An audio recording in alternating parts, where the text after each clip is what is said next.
Joining us more on the return is Michael Schneider, Variety's executive editor of TV. Thank you so much for being with us this morning.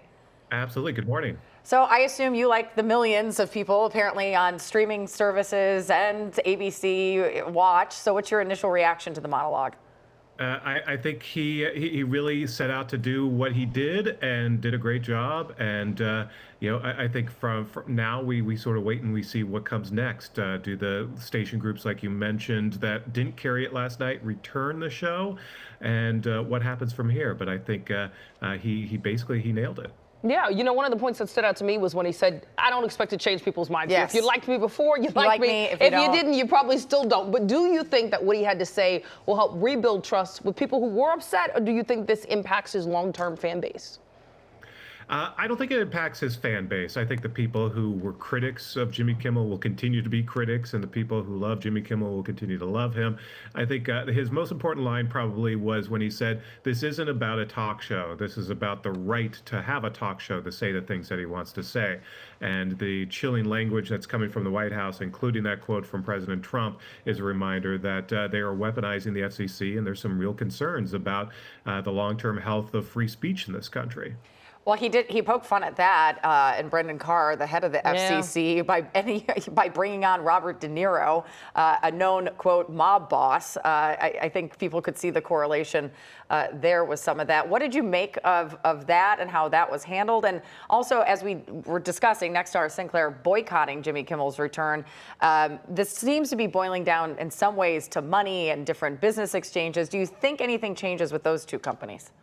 It's hard to say because both of those companies still have business with the FCC. They're trying to curry favor with the FCC, including the chairman, Brendan Carr, and that doesn't change. So I'm not sure if you're Nexstar at the moment, do you back down because you still need that deal approved? Basically, they have a deal in place to acquire another station group, Tegna, for about $6.2 billion.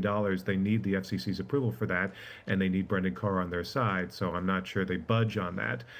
But yeah, otherwise, it's a comedy show. Jimmy Kimmel Live's a comedy show. And bringing on Robert De Niro to play a mob boss style FCC chairman is very much a comedic moment, and some of the best work that I think Robert De Niro has done in quite a few years. Yes. Okay, let's talk about Disney, though. Hiking up streaming prices is seemingly at the worst time. You talked about he's a comedian. One of the big jokes he made was about people reactivating their Disney Plus Hulu subscriptions. Yeah, not a good look. And I'm sure this was a price hike that was in place for a while. The timing is pretty unfortunate for Disney. Not sure it was the smartest thing to announce it this week. But yeah, I mean, you're seeing all of the streaming services really start to hike their prices as the cost of content becomes more expensive, including sports rights.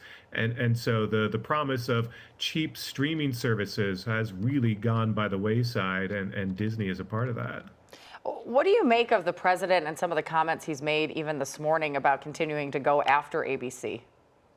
I mean, it's chilling. It very much is in line with the kind of comments that he traditionally says in going after the critics of his administration. But the fact is he's got the power of his government to unleash on these companies. And that's very chilling, the fact that he is weaponizing agencies like the FCC and the Department of Justice to go after his foes and to silence speech, I think should be concerning to everyone on both sides of the aisle.